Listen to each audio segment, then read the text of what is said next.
सुनेंगे राधा कृष्ण जी की कहानी रामलीला पर। राधा कृष्ण जी झारखंड के एक प्रमुख कथाकार के रूप में जाने जाते हैं। रूपांतर उपन्यास इनका प्रसिद्ध उपन्यास है। एमए सेमेस्टर 3 के पाठ्यक्रम में इनकी एक कहानी शामिल है, राम लीला। हिंदी के एक ऐसे कथाकार हैं जिन्होंने बहुत ही कम शब्दों में बहुत कुछ लिखा है। इन्होंने प्रेमचंद के समय में ही कहानी लिखना शुरू किया था। यह विशेष रूप से उल्लेखनीय है कि कथा सम्राट प्रेमचंद उन्हें काफी पसंद किया करते थे। उनकी प्रतिभा से प्रेमचंद इतने प्रभावित थे कि उन्होंने कहा था कि यदि हिंदी के उत्कृष्ट कथा शिल्पियों की संख्या काट छांट कर 5 कर दी जाए तो भी उनमें एक नाम राधा कृष्ण का होगा। उस वक्त वे 25 वर्ष से नीचे की उम्र के थे और ऐसे किसी युवा कथाकार की ऐसी प्रशंसा नहीं की गई होगी, और वह भी इतने बड़े कथाकार के मुख से। प्रेमचंद ने इन्हें छोटा नागपुर का हीरा कहा था। इनकी पहली कहानी सिन्हा साहब अप्रैल 1929 में हिंदी गलमाला नामक पत्रिका में प्रकाशित हुई थी। राधा कृष्ण इस तथ्य के बारे में स्वयं लिखते हैं, उन दिनों स्वर्गीय श्री जयशंकर प्रसाद के मामा हिंदी गल्पमाला नामक मासिक पत्रिका निकाला करते थे। उनका नाम था अंबिका प्रसाद गुप्त। सन 1929 के अप्रैल में उन्होंने ही मेरी पहली कहानी छापी थी। उस कहानी का नाम था सिन्हा साहब। तब से मैं बराबर उनके पास कहानी भेजने लगा और वहां मेरी रचना छपने लगी। जैसा कि मैंने कहा, इनकी कहानियां छोटी छोटी होती थीं और समस्याएं बड़ी। ये निम्न मध्यवर्गीय जीवन की कथा लिखते थे। सीधी सादी भाषा में निम्न मध्यवर्गीय जीवन के यथार्थ को इन्होंने पकड़ा था। राधा कृष्ण की कहानियों में करुणा और व्यंग्य के अनेक स्तर दिखाई देते हैं। किसी किसी कहानी में एक साथ दोनों चीजें हैं तो किसी में अलग अलग। रामलीला जैसी करुण भावबोध की कहानी हम जब पढ़ते हैं तो हम उसमें खो जाते हैं। वैसे ही उनकी एक अन्य कहानी है प्रोफेसर भीम भंटा राव। इसमें व्यंग्य है। रामलीला कहानी में राम का रोल करने वाला भोला भाला बालक बड़ा होने पर सामाजिक आर्थिक विसंगतियों के चलते अपने व्यक्तिगत और सामाजिक जीवन में रावण का रोल अदा करने लगता है। इस त्रासदी को कहानीकार ने जिस सरल तरीके से दर्शाया है, वह तरीका बगैर किसी तामझाम के होते हुए भी नायाब है। एक भोले भाले बालक का परिस्थितियों के दबाव में शराबी जुआरी में बदलने का त्रासद यथार्थ राधा कृष्ण ने दर्शाया है। एक जबरदस्त करुणा संपन्न व्यंग्य का सृजन किया है। हिंदी कहानी के क्षेत्र में जिन कहानीकारों ने हिंदी कहानी को नितांत नए विषयों के साथ साथ एक नया भावबोध दिया, एक नई भाषा दी, उनमें राधा कृष्ण का नाम प्रमुख है। राधा कृष्ण अपनी सांस्कृतिक वैचारिक आधार भूमि के साथ साथ अपने सामाजिक जीवन के अनुभव संसार को समेटे हिंदी कहानी के रचना संसार में अपनी विशिष्ट संवेदना के साथ इस कहानी में उपस्थित होते हैं। रामलीला कहानी में मुख्यतः राम के चरित्र को निभाने का एक प्रयोजन है। रामलीला अर्थात राम के चरित्र अभिनय का होने वाला समारोह। रामलीला प्रारंभ करने का उद्देश्य था मर्यादा पुरुषोत्तम राम के चरित्र का प्रचार प्रसार, लोग आदर्श अपनाएं। राम ने किस तरह से अपने जीवन में मर्यादा का पालन किया, रामलीला के माध्यम से जनमानस को अवगत कराया जाता है। राम का अपने गुरु विश्वामित्र, पिता दशरथ, माता कौशल्या, कैकेयी, सुमित्रा के साथ अनुरागवत आचरण, दलित, निषाद राज, स्त्री शबरी, पक्षी, जटायु, वानर, हनुमान के साथ सहृदय व्यवहार, इतने घोर अपराध के बावजूद युद्ध को टालने हेतु हनुमान और अंगद जैसे दूतों को भेजना उनके मर्यादा पुरुषोत्तम होने का प्रमाण है। रामलीला के प्रारंभ में लोग इसका मंचन बेहद पवित्र भाव से करते थे। घर परिवार और रिश्तेदारी पड़ोस सब मिलकर बहुत ही मेहनत से श्रद्धापूर्वक रामलीला का आयोजन करते थे। पात्रों के चयन में चरित्र का ध्यान दिया जाता था और रामलीला के आयोजकों को इस कार्य में बेहद परिश्रम करना पड़ता था।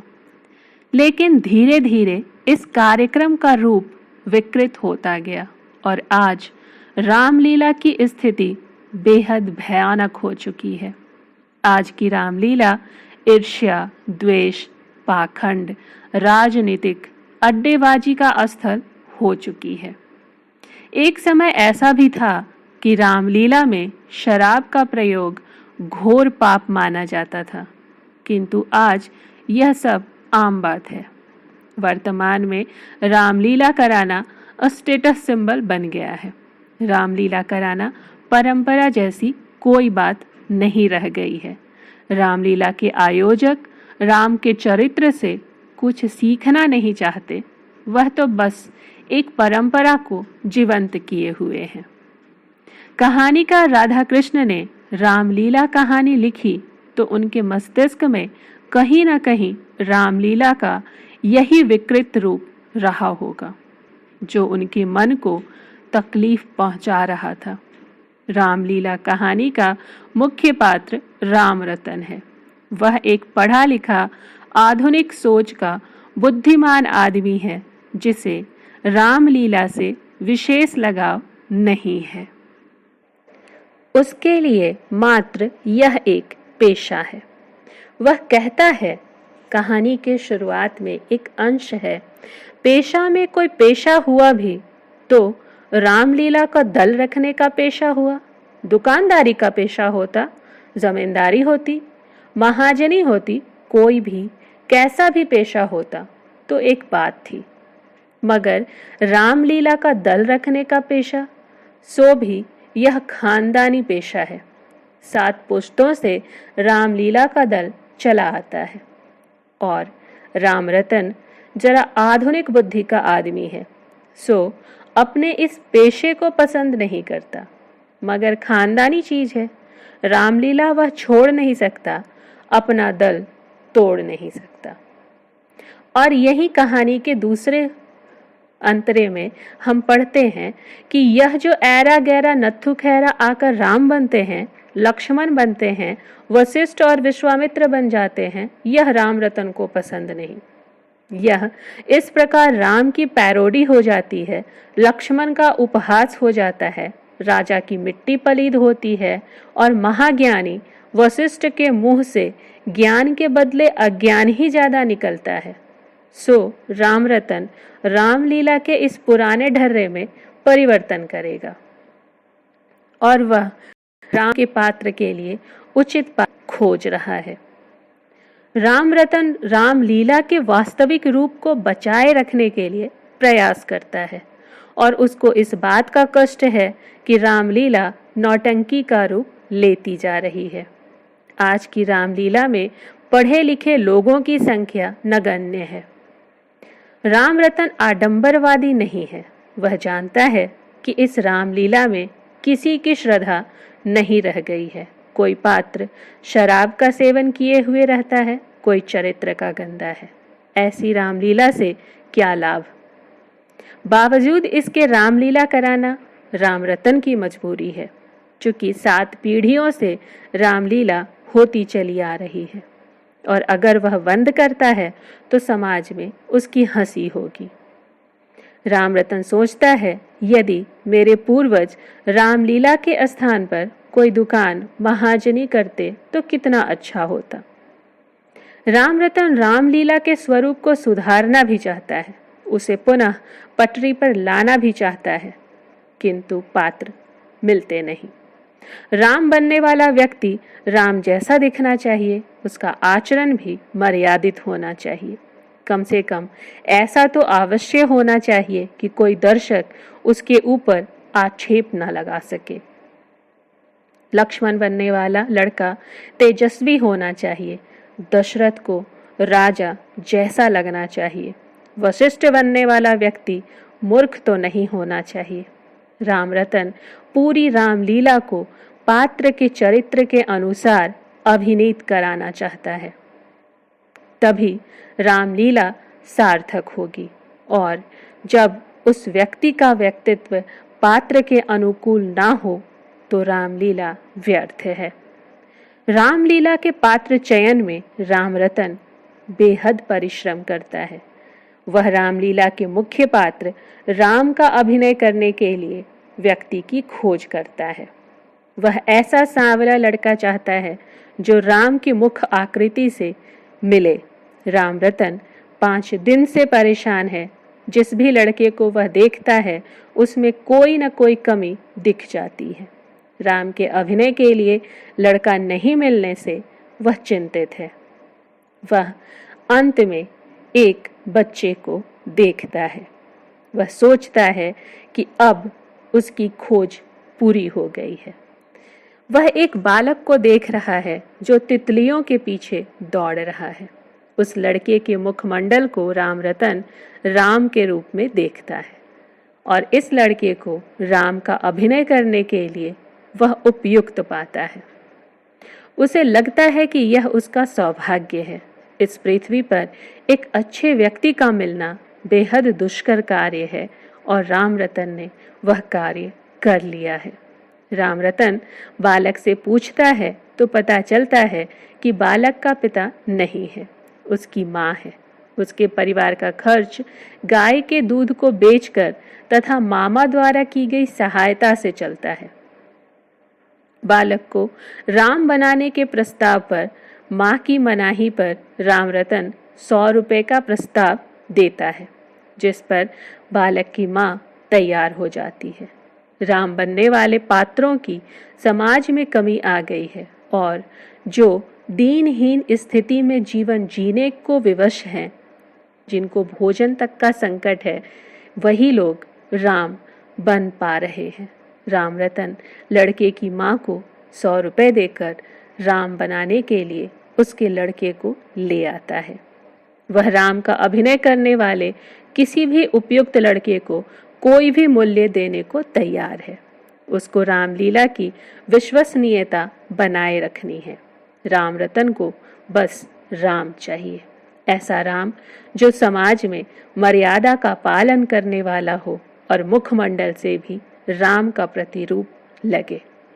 बालक के मिल जाने पर राम रतन के मन में शंका बनी रहती है कि यह बालक राम का अभिनय कर पाएगा कि नहीं। वह बालक की परीक्षा लेते हैं। उसको पूछते हैं, तुम ताड़का को कैसे मारोगे? बालक धनुष से तीर को चलाकर दिखाता है, ऐसे। राम रतन बालक के इस रूप को देखकर हर्ष से अभिभूत हो जाता है। उसे लगता है, मुझे जिस राम की कई दिनों से तलाश थी वह राम तो यही है। राम रतन राम की खोज की बात की चर्चा पूरे गांव में फैल जाती है। गांव वालों में राम रतन की इस खोज के प्रति कौतूहल है और यही कारण है कि इस बार की रामलीला में दर्शकों की संख्या तिगुनी चौगुनी हो गई है। राम रतन के रामलीला के पात्रों का चयन चरित्रों के अनुसार होने के कारण ही उसकी ख्याति संपूर्ण देश में है। उसकी रामलीला धन यश की अपार संपदा से परिपूर्ण है। इतनी लोकप्रियता के बावजूद राम रतन की आत्मा को शांति नहीं मिल रही। उसे रामलीला कराने के लिए ग्वालियर के महाराजा द्वारा आमंत्रित किया जाता है। राम रतन की रामलीला देखने के लिए ग्वालियर के लोग भी उत्सुक हैं, किंतु राम रतन व्याकुल है, क्योंकि उसे रामलीला में रावण का अभिनय करने के लिए कोई उपयुक्त व्यक्ति नहीं मिल रहा, जिसका आचरण, व्यवहार, आवाज और शरीर रावण जैसा लगे, जिसको देखने से लगे कि यह रामलीला का रावण है। राम रतन रावण की खोज में काफी भटकता है। उसे एक मधुशाला में शराब के लिए लड़ता, गाली गलौज करता एक शराबी दिखाई देता है। उसकी आवाज को सुनकर राम रतन का चेहरा गुलाब के फूल जैसा खिल जाता है। शराबी रंग, रूप एवं आवाज से भयानक लग रहा था। राम रतन अपनी रामलीला के लिए इस रावण को उपयुक्त पाते हैं। राम रतन चवन्नी देकर शराबी के लिए शराब की व्यवस्था करता है, जिससे शराबी प्रसन्न हो जाता है। शराबी राम रतन से पूछता है कि मैं तुम्हारे किस काम आ सकता हूँ। राम रतन उसको अपनी रामलीला में रावण का अभिनय करने को प्रस्तुत करता है। शराबी रामलीला में रावण का अभिनय बेहद संजीदगी से करता है। रामलीला के इस नए रावण को देखकर दर्शक बहुत प्रसन्न होते हैं, जिससे प्रसन्न होकर राम रतन उस रावण को पुरस्कृत करना चाहता है। शराबी कोई भी पुरस्कार लेने से मना कर देता है और बताता है कि वह पुरस्कार पहले ही प्राप्त कर चुका है। मैं वही लड़का हूँ जो आपकी रामलीला में राम का भी अभिनय कर चुका हूँ। राम रतन को आश्चर्य होता है। उसकी आंखें खुली की खुली रह जाती हैं। वह सोचता है, यह कैसी पृथ्वी है। एक ही व्यक्ति राम और रावण दोनों का अभिनय इतनी संजीवता से, इतनी सजीवता के साथ कर रहा है। इतनी संजीदगी निभाई है इसने, और हम इसे पहचान नहीं पा रहे। राधा कृष्ण की कहानी रामलीला तत्कालीन समय में प्रासंगिक थी, किंतु आज के समय में इसकी प्रासंगिकता और भी बढ़ गई है। आज रामलीला की जो स्थिति हम सब देख रहे हैं, वह छिपी नहीं है। रामलीला आयोजकों का मर्यादा पुरुषोत्तम राम के आचरण से कुछ भी लेना देना नहीं है। रामलीला बस एक परंपरागत कार्य है जिसका निर्वाह किया जा रहा है। राम द्वारा अयोध्या का राजपाट छोड़कर वनवास को सहर्ष स्वीकार करना हमें कुछ सिखा नहीं रहा है, बल्कि हम लोग रामलीला के लिए एकत्र धन पर अपनी गिद्ध दृष्टि लगाए रहते हैं। आज का व्यक्ति राम और रावण दोनों का अभिनय बेहद कुशलता के साथ कर सकता है और कर रहा है। हम किसी भी व्यक्ति के असली रूप तक नहीं पहुंच सकते और ना ही किसी को भी हम पहचान पा रहे हैं। राधा कृष्ण की यह कहानी आज के युग सत्य को प्रदर्शित करती है। धन्यवाद।